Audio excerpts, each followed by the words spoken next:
bakit nawala yung kanilang busina. Yan, signal light. Hello again mga kabisik, welcome sa ating channel.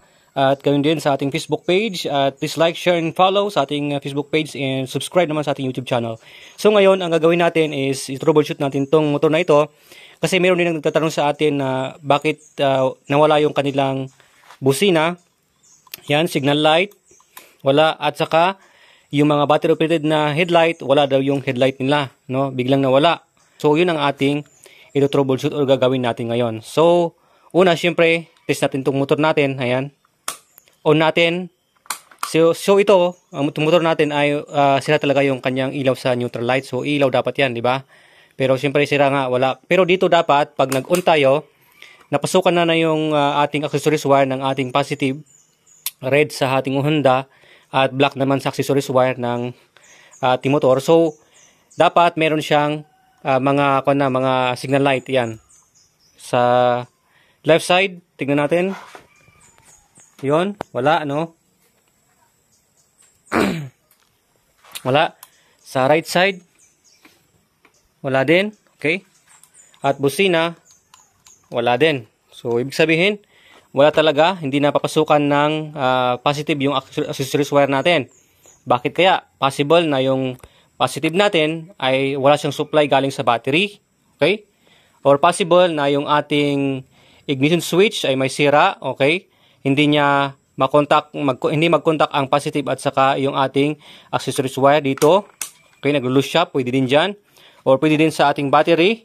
At so, iti-check na natin. Unang-una sa battery natin. Yan. Una-una pala, check nyo kung baka corroded lang siya, no? Halimbawa, check yung ating terminal is super na. Marami ng corrosion or nagkalawang na siya. Check nyo yan. Baka dyan lang yan. Or dito, okay naman sa atin, di ba? Or yung ating, ito, fuse natin. Ito, binalot lang natin yung fuse natin, no? Yan. Possible na putol yung fuse natin. Okay, so yun ang check natin. Unang-una, alright. So, itong fuse natin ay dapat hindi to naputol. Kasi possible na naputol lang yung fuse natin kaya biglang nawala yung ating supply ng ating accessories wire. Okay? Kasi itong positive na ito, napunta din to sa ating ignition switch natin. Okay? Yan. Tanggalin muna natin to. Ayun nga, no? Kaya pala ito nakita na natin. Ito possible. Okay? Yan. Naputol pala yung ating hinang, no? Nahinang natin sa fuse niya. Pero naputol na. Ayan, no? Diba? Possible. Dito lang yung problema. Okay? Siyempre, sa fuse natin, siyempre titignan mo lang naman dito yung kanya, yung linya na doon, yung wire niya doon sa loob. Pag hindi putol, good. At siyempre siguraduhin mo na dumadaloy yung kuryente dito. Siyempre gamit tayo ng ating yan, test bulb natin. Pailaw natin. Ayun, oh. Lakas, di ba? Lakas yung ating battery pa. So walang problema sa battery natin. Kasi possible din na yung battery natin ay low-bat lang, kaya walang supply, no? Yung ating mga busina, low-bat. Yun din ang isa. Kailangan check ninyo kung malakas yung ilaw niya sa test bulb.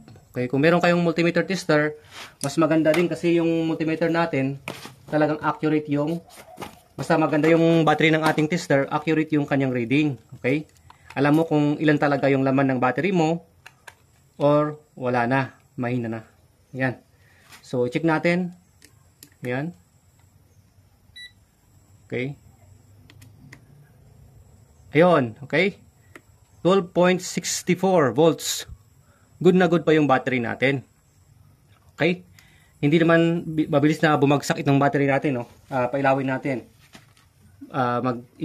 Pailawin natin itong ating test bulb. Isang mga kabisik na sira na yung battery natin. Yung sinasabi ko lagi na biglang drop off or biglang baba ng ating volts yung laman ng battery natin. Halimbawa, yan, nag-test light tayo dito, nag-test bulb tayo, no?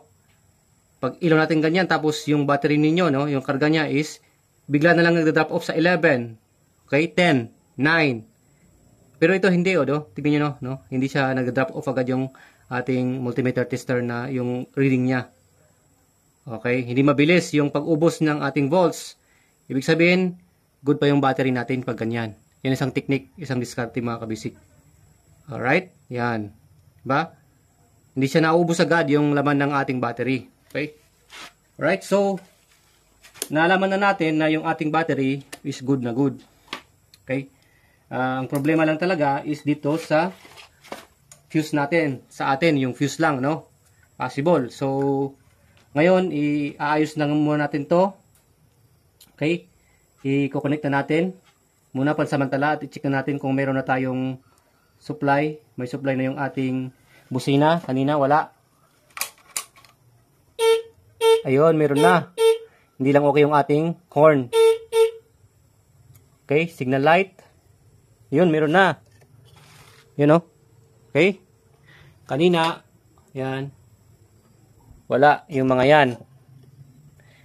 Ito lang pala, tanggal yung hinang niya dito. Naputol lang. Ito, wala siyang supply sa ignition switch kanina, kaya wala tayong supply. Okay? Ganun lang, yung problema ng ating motor pala. So, ito lang yung ating iaayos. So, papalitan natin to ng mas okay na fuse. Meron tayo dyan, stock pa dyan. Halimbawa, ay tuloy natin, no? Halimbawa, ay good yung fuse natin. Good yung supply ng battery natin, mga kabisik. Okay, malakas. At isa pang pag-test dyan, hindi lang dapat malakas ang ilaw sa test valve. Minsan, pag wala kayong test valve, wala kayong ibang tools dyan, pwedeng mong gamitin itong mga wires, no? Wire, yan. Pag dikitin mo lang yung dalawa, mapansin mo naman yung kung malakas talaga yung spark niya o mahina. Example natin to, no? Yan. Itong Italy natin. Kuha natin dito sa ating battery para hindi mahulog. Idikit mo lang siyempre sa ating positive at saka i-spark natin sa ating negative kung malakas yung spark niya. Dapat malakas. Tingnan natin. You know? Kita nyo yan? Talagang nag-i-spark na malakas. Yun, ibig sabihin ay good yung battery natin. Malakas pa nun. Pero halimbawa, pag dinikit mo yan, tapos wala man na yung reaction, o walang spark, or mahina yung spark, may problema na yung battery mo. Possible na lobat, or possible na palitin na, sira na. Okay? Pero sabi ko nga lagi, halimbawa, yung battery natin, ay yung motor natin, ginagamit naman natin daily, araw-araw. Tapos pag-check mo ng battery mo, wala siyang laman na 12 volts, no? 10 volts lang, or 9 volts, may problema na yung battery mo. Kasi ginagamit mo araw-araw yan, nata-charge yan, nata-charge dito ang ating battery. Okay? Except na lang, mga kabisik, kung yung ating regulator ay may sira na. Okay? Hindi na siya makapag-charge dito. Or except na lang, yung stator natin, yung supply ng ating regulator ay mahina. Possible yung stator yung may problema din, yung supply niya doon. Okay? Ganun siya mga kabisik. Right?